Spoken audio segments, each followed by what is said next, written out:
Audio Jungle. Audio Jungle.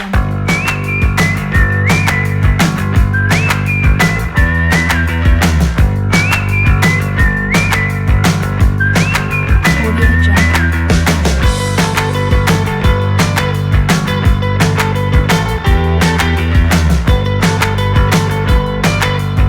Audio Jungle. Audio Jungle.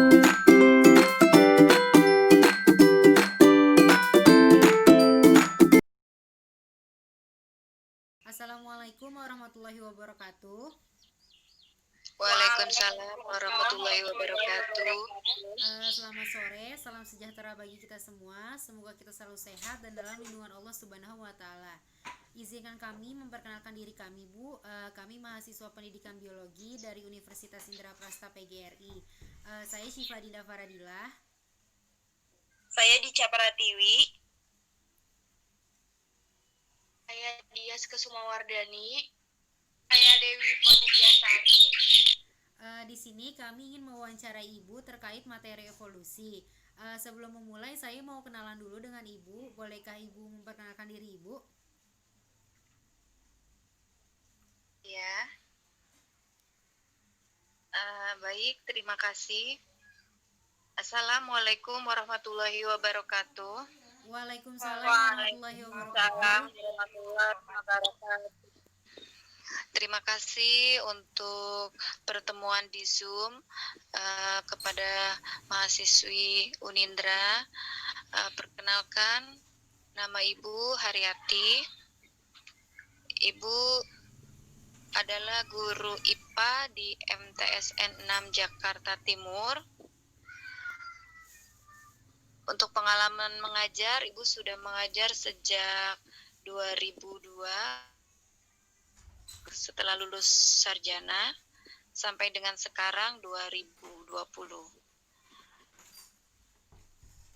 Untuk materi evolusi ini, insya Allah kita akan berbagi ilmu dan sharing kepada mahasiswi Unindra juga nantinya sebagai selain dari dosen di kampus, bisa juga mendapat ilmu dari Ibu, dan juga Ibu mungkin nanti akan dapat juga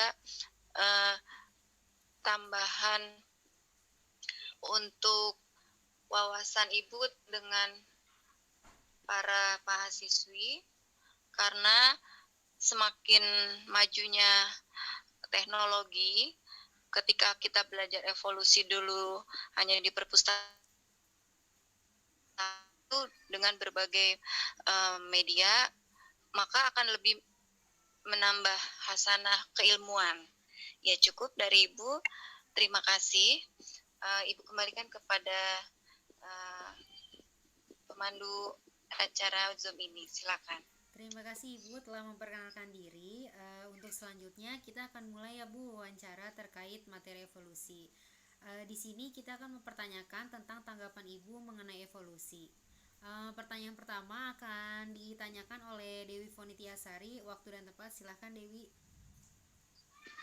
Baik Ibu, pertama-tama saya ingin menanyakan apa saja yang Ibu ketahui tentang teori evolusi. Ya, untuk teori evolusi yang sudah Ibu pelajari dulu di bangku kuliah, dan Ibu tambah lagi dengan mendapat sumber lain, ya, terutama yang saat ini banyak diperbincangkan, dan juga Ibu lihat ada jurnal yang membahas tentang evolusi. Jadi setelah hasil dari banyak yang Ibu sudah baca, maka di sini evolusi itu adalah salah satu cabang ilmu biologi yang mengkaji tentang perubahan struktur dari makhluk hidup, ya. Yang pertama kali itu oleh ilmuwan dari Inggris, ya, Darwin. Nah, ini adalah teori evolusi tentang asal-usul manusia.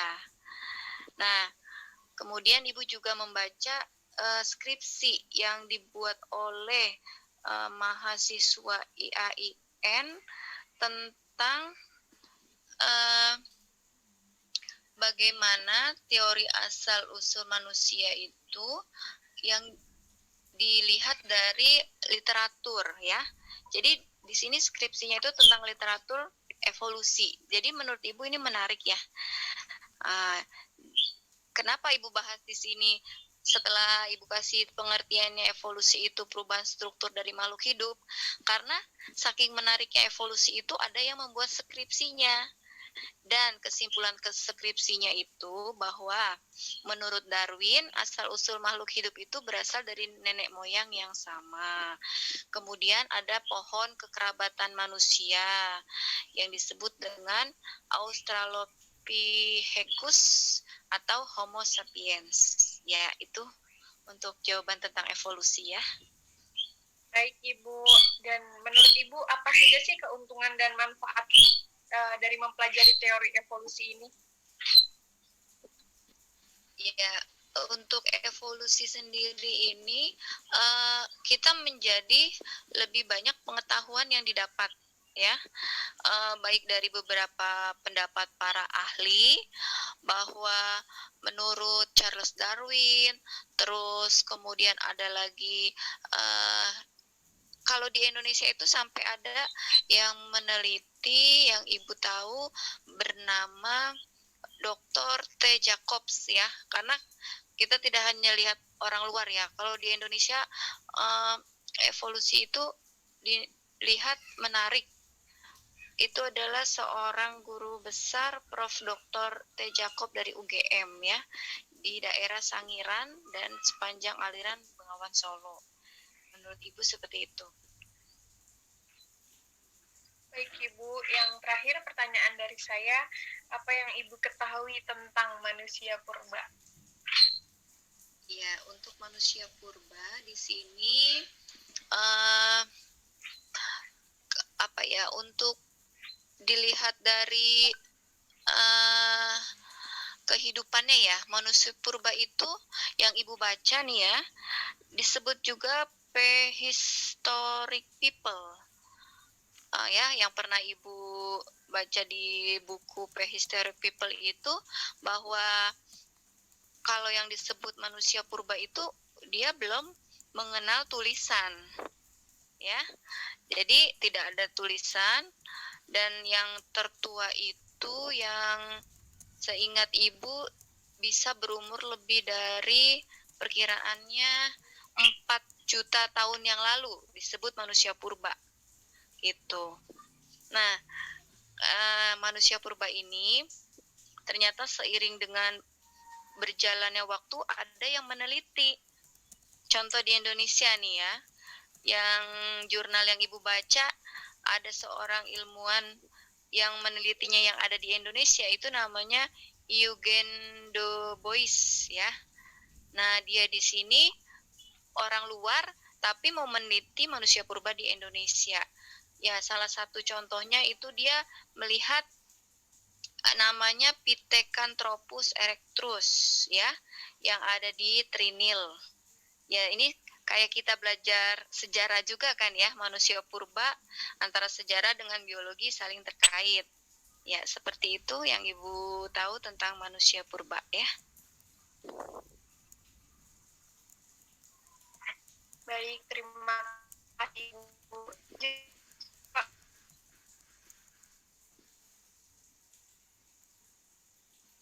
Ya, untuk pertanyaan selanjutnya bisa dibacakan.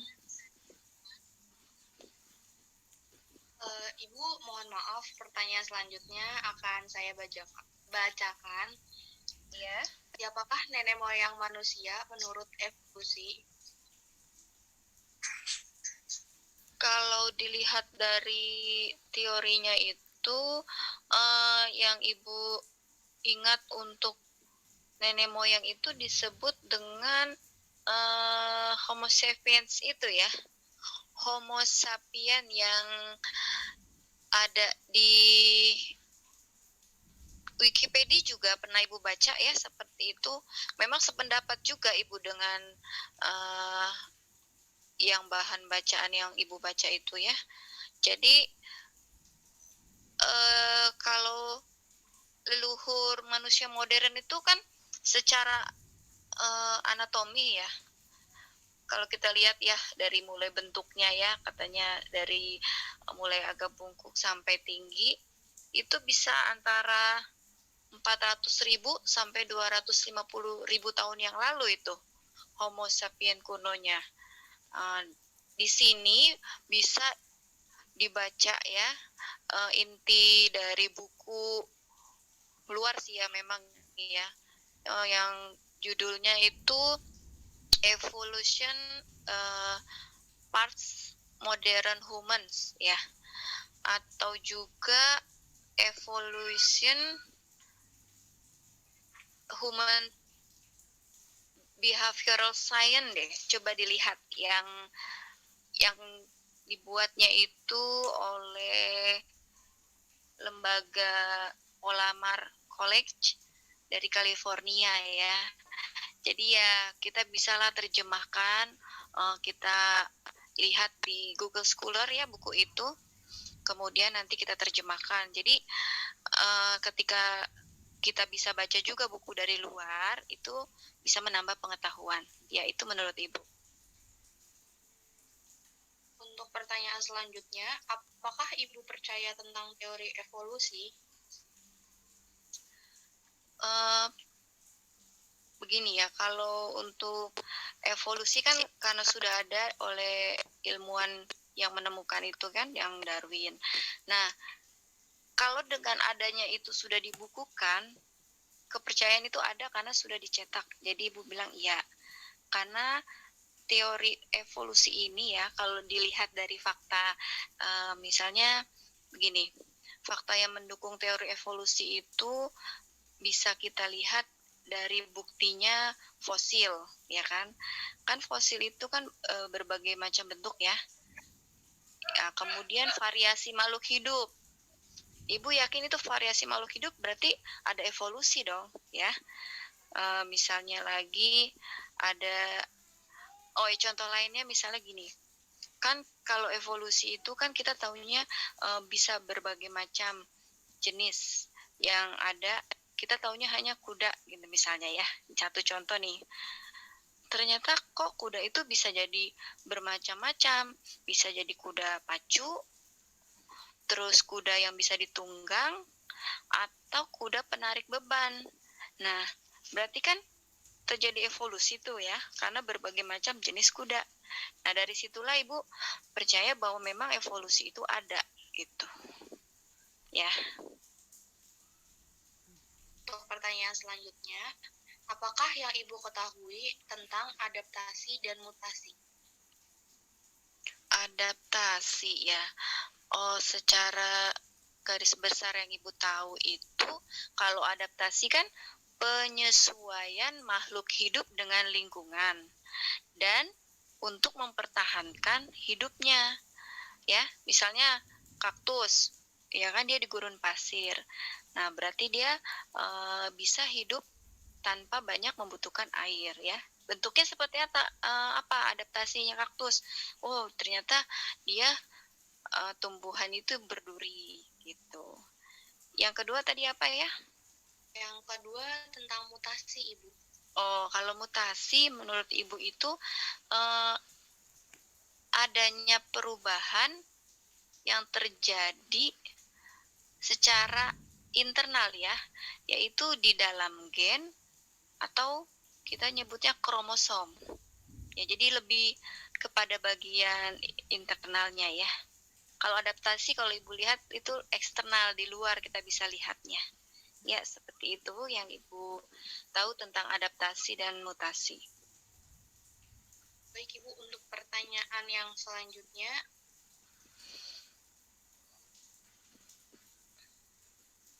apakah agama Ibu mendukung teori evolusi? Berikan alasannya. Ya, untuk agama Islam yang Ibu anut, teori evolusi itu kita kembali lagi kepada penciptaan manusia pada awalnya ya, yaitu Nabi Adam. Ya, untuk ini singkat aja ya, karena nanti itu akan ada ahlinya lagi ya.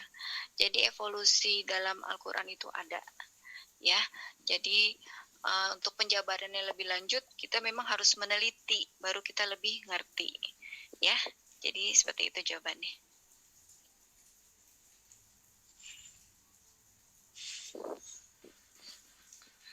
Terima kasih. Untuk pertanyaan selanjutnya mungkin bisa ditanyakan kepada teman saya, Ibu. Baik, Ibu, saya ingin bertanya, kan biasanya pada teori evolusi itu kan identik sama seleksi alam, Lamarck, dan Darwin ya, Bu. Nah, pendapat Ya. Ibu mengenai tiga hal tersebut bagaimana, Bu? Tentang seleksi alam ya. Iya. Kalau seleksi alam itu kan memang terkait dengan teori evolusinya Darwin. Yang Ibu tahu bahwa makhluk hidup itu kalau yang tidak bisa beradaptasi maka akan lama-lama punah, ya kan? Itu seleksi alam ya. Jadi jika dia bisa bertahan maka dia akan tetap ada. Makanya pernah terdengar ya bahwa yang mampu adalah mereka yang bisa beradaptasi dengan lingkungan dan sesama makhluk hidup. Maka akan adanya persaingan. Persaingan untuk apa? Biasanya kita lihat kan seleksi alam itu kalau hewan tuh saling memakan ya. Kalau yang kecil dimakan yang hewan besar gitu kan. Seleksi alam itu ya. Sehingga ada ya sebutan raja hutan, siapa tuh? Singa. Kita tahu sebutan ibarat peribahasa raja hutan siapa? Singa. Singa. Nah, itulah yang kecil itu dimakan oleh singa. Makanya kalau misalnya semut bisa bertahan dari singa, akan kita tahu raja hutan semut. Wah, memang semut bisa makan yang besar kan, tidak gitu. Nah, akhirnya yang Ibu tahu seleksi alam itu ya tergantung dari kemampuan dia untuk bersaing. Ya, seperti itu. Nah, kalau dikaitkan tadi dengan teori Darwin ya, kan kalau teori Darwin itu kan tentang evolusinya. Jadi di sini bisa dilihat dari bahwa evolusi Darwin itu adanya kehidupannya itu kesamaan. Kan kalau singa itu juga kesamaannya itu kan ada yang singa jantan dan singa betina, tapi tidak bisa dilihat dari kesamaan rambut ya. Bisa dilihat dari kesamaan rambut. Nah, makanya di sini bisa juga dikatakan ada kaitan antara seleksi alam dengan teori evolusi Darwin ya. Demikian ya jawabannya. Baik, mohon maaf Bu sebelumnya, kalau kita berbicara tentang keyakinan ya Bu ya. Nah, kalau dari agama Ibu sendiri, manusia pertama itu siapa ya Bu? Oh ya, yang Ibu tahu nih ya, kalau kita membaca Al-Quran ya, di sini kita akan menemukan di surat Al-Baqarah ayat bentar ya 30 ya. 30 itu di sini akan menceritakan tentang penciptaan Adam, yaitu manusia yang pertama ya. Di sini Ibu meyakini bahwa malaikat menciptakan maksudnya gini ya, Allah berfirman kepada malaikat, sesungguhnya akan ada, Allah menciptakan Adam, kemudian Allah memberitahukan kepada malaikat gitu ya, maksudnya bahwa akan ada seorang yang menjadi khalifah di bumi.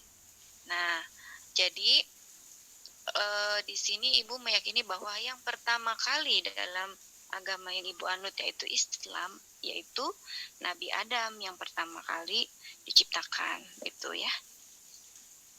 Baik. Nah, kemudian Bu, apakah teori evolusi bertentangan dengan Bapak atau Ibu? Bagaimana menurut Ibu? Kalau teori evolusi itu kan yang Ibu lihat eh, pertentangan dan tidaknya itu sebenarnya pernah Ibu baca ya. Sebenarnya ini kan kalau pertanyaan ini tuh Ibu merasa pada sang ahli evolusi, misalnya profesor siapa gitu, ini ditanyakan karena dia udah melakukan penelitian ya kan. Tapi kalau Ibu dari segi bahan bacaan yang Ibu sudah baca ya kan, jadi Ibu memberikan pendapat bahwa teori evolusi itu bisa dikatakan tidak bertentangan. Kenapa? Sebagai sarana kita mendapatkan ilmu, ya kan? Kalau kita baca-baca buku, berarti nambah pengetahuan. Jadi tidak bertentangan. Tujuannya menambah ilmu. Nah, gitu. Ya, itu menurut Ibu. Berarti kesimpulannya teori evolusi itu layak ya Bu diajarkan di sekolah-sekolah karena untuk menambah pengetahuan dan ilmu, begitu ya Bu? Kalau di sekolah, nah ini kan tidak ada kurikulumnya ya. Kalau sekolah yang dimaksud kan bukan perguruan tinggi ya, dari SD, SMP, SMA ya. Kita nyebutnya sekolah.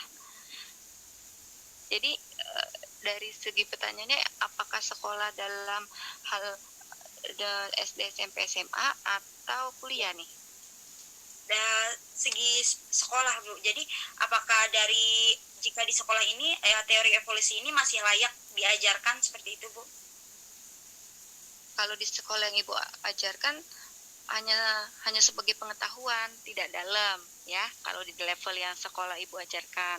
Tapi kalau menurut Ibu, kalau di bangku kuliah khususnya jurusan biologi ya, yang seperti kalian sekarang di Fakultas Biologi, memang pasti ada membahas khusus, karena kan nanti kalian jadi ahli biologi, boleh masih untuk dipelajari tentang ilmu ini begitu. Tapi kalau di sekolah tidak secara khusus, hanya di pelajaran IPA ya, mungkin masuknya dalam apa ya, materi pertumbuhan manusia gitu misalnya, itu ada, pasti Ibu akan memberikan ilmu tentang teori ini ya, seperti itu.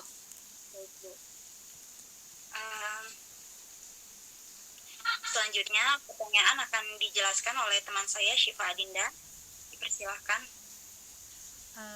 Baik, pertanyaan selanjutnya yang saya ingin tanyakan masih mengenai teori evolusi. Jadi yang sudah dijelaskan dengan Ibu, kesimpulannya apakah Ibu mendukung, menolak, atau ragu-ragu tentang teori evolusi ini Bu? Tolong sekalian dijelaskan. Oh, ada 3 pilihan: setuju, menolak, ragu-ragu. Iya Bu.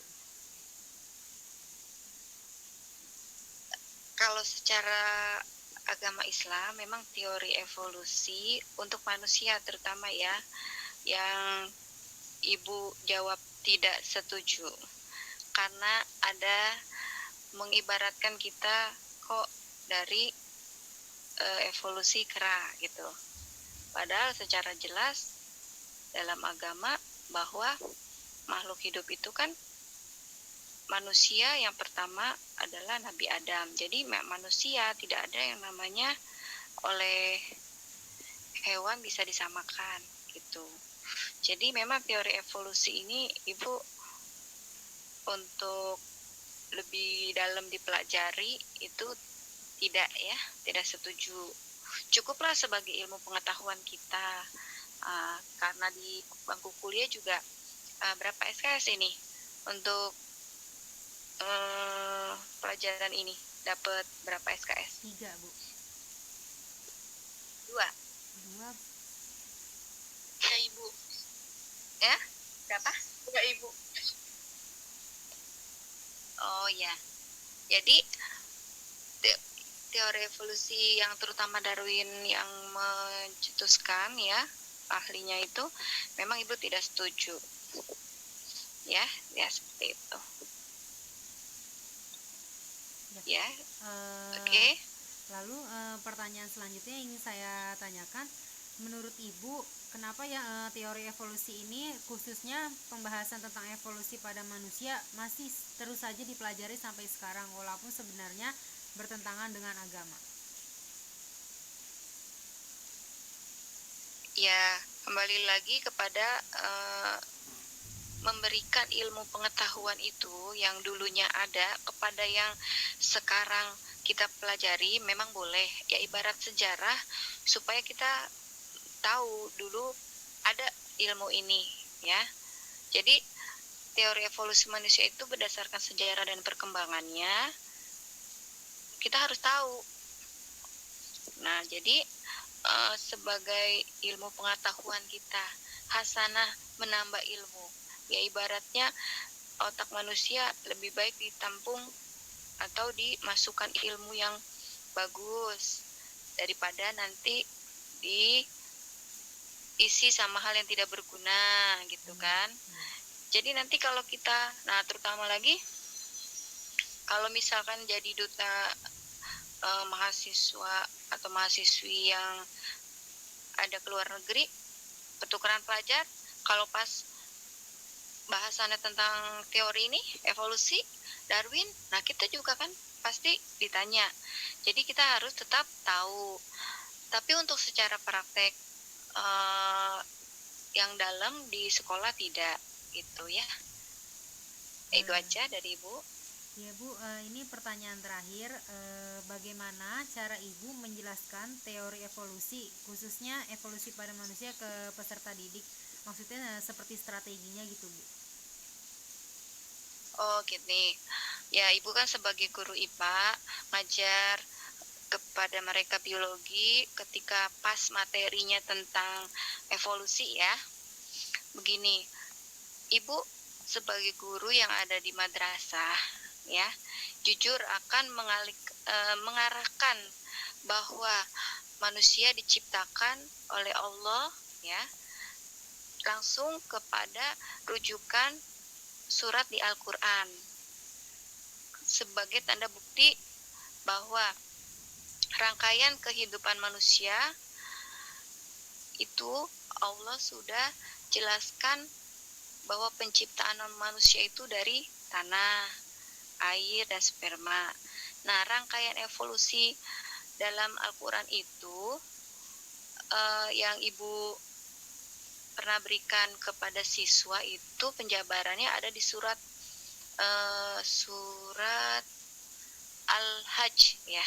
Surat Al-Hajj itu nanti mereka akan membuka Quran ya. Itu cara Ibu memberikan ilmu kepada mereka. Karena kalau misalkan mereka tidak mengerti tentang penciptaan manusia yang sebenarnya, nanti ketika mereka cuma baca sekilas, oh Bu, manusia dari kera. Nah, kalau itu tidak diluruskan, akan menjadi hal yang salah gitu. Jadi tetap harus diluruskan dan berpedoman pada Al-Quran. Nah, disitulah Ibu mengintegrasikan namanya ya, ilmu biologi dengan ayat Al-Quran.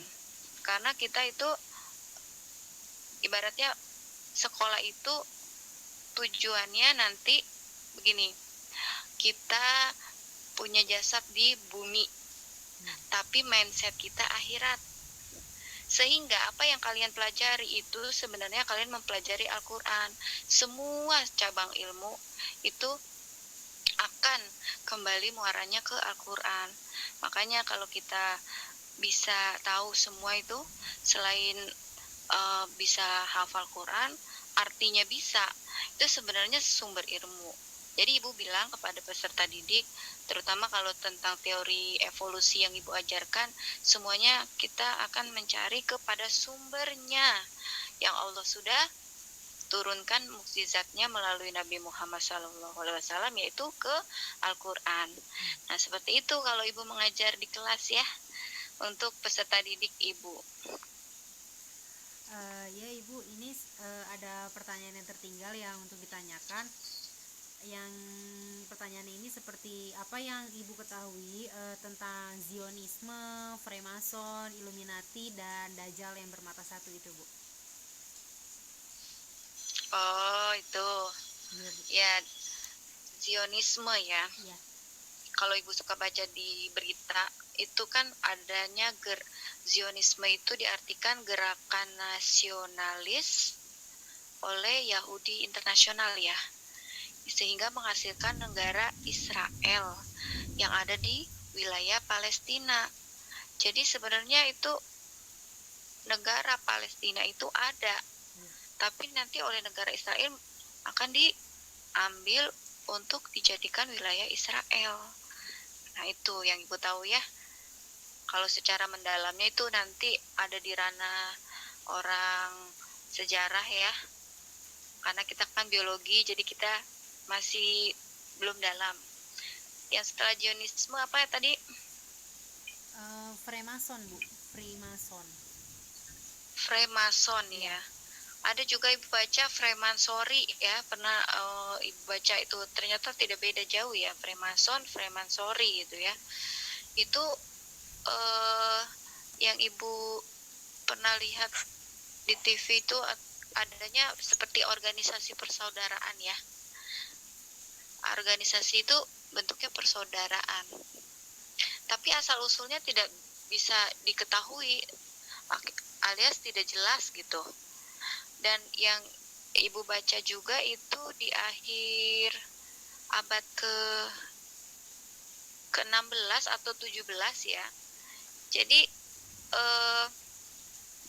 di sini ya, kalau dari Indonesia ya, kita ke sejarah lagi jadinya ya. Karena Freemason itu kan seperti organisasi di mana dia memiliki dasar dan sumber yang berasal dari luar,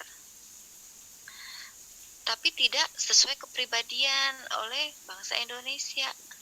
Jadi kayak mengadopsi, tapi kalau dipakai di Indonesia itu tidak sesuai gitu ya. Nah, itu contohnya yang Freemason, makanya akhirnya tidak ada perkembangan ya. Kemudian yang ketiga Illuminati ya. Iya Bu, Illuminati. Iya, Illuminati itu kalau dilihat dari istilahnya Illuminatus ya, atau tercerahkan. Di sini Ibu baca di ini aja ya, karena pernah yang Ibu lihat di Wikipedia ya. Kalau Wikipedia itu kan yang terbaru ya, yang ditampilkan, sehingga kalau kita bisa membacanya tiap hari, oh apa sih yang terbaru, di situ bisa ya. Itu pernah membahas tentang Ilmuni ini, bahwa namanya diberikan kepada beberapa kelompok, bisa nyata atau secara historis maupun fiktif. Nah, jadi ada yang benar adanya, ada yang tidak. Katanya sih di sini disebut kelompok rahasia atau apa ya, kelompok rahasia itu kalau di kita ya, badan intel ya. Nah, itu. Tapi nanti tujuannya untuk memberikan informasi yang benar. Jadi itu yang Ibu tahu ya, suatu organisasi untuk mencerahkan. Dan yang tadi istilah yang keempat apa tadi?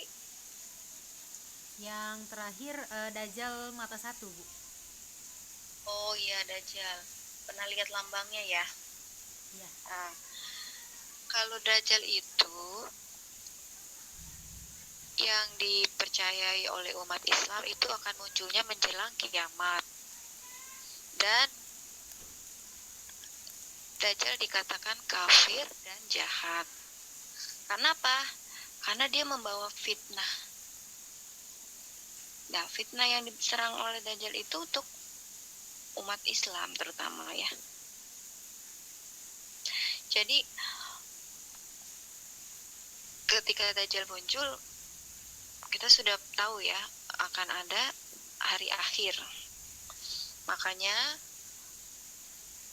ada surat Al-Kahfi yang wajib dibaca oleh umat Islam ya setiap hari Jumat. Al-Kahfi itu untuk kita terhindar dari fitnah sampai dengan hari kiamat nanti. Itu yang Ibu ketahui ya.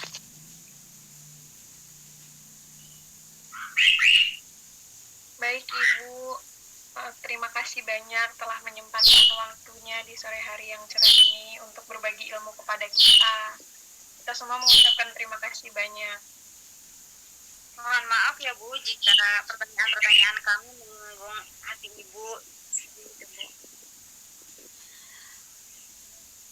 Alhamdulillah Ibu ucapkan dengan bisa bersama kalian hari ini, Ibu bisa menjawab keingintahuan kalian, dan semoga jawaban Ibu bisa untuk menambah ilmu dan bermanfaat ya. Namun kalau ada yang salah, itu adalah kesalahan manusia ya, karena kebenaran itu hanya milik Allah. Yang kira-kira dirasa kurang memuaskan jawaban Ibu, ya kalian bisa mencari literatur di buku atau dosen kalian, kembali kalian tanyakan, sehingga rasa keingintahuan kalian itu bisa membuat kalian menjadi manusia yang seutuhnya, yaitu mahasiswa yang tentunya nanti setelah lulus akan berbakti kepada bangsa Indonesia. Jadi, Ibu juga mohon maaf jika ada yang kurang berkenan dari jawaban Ibu.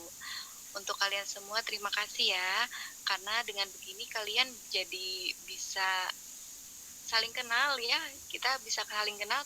Terima kasih terutama kepada Fakultas Biologi yang sudah memberikan tugas wawancara ini. Ini bagus sekali ya, metode wawancara kepada guru di luar selain yang ada di dosen di kampus kalian.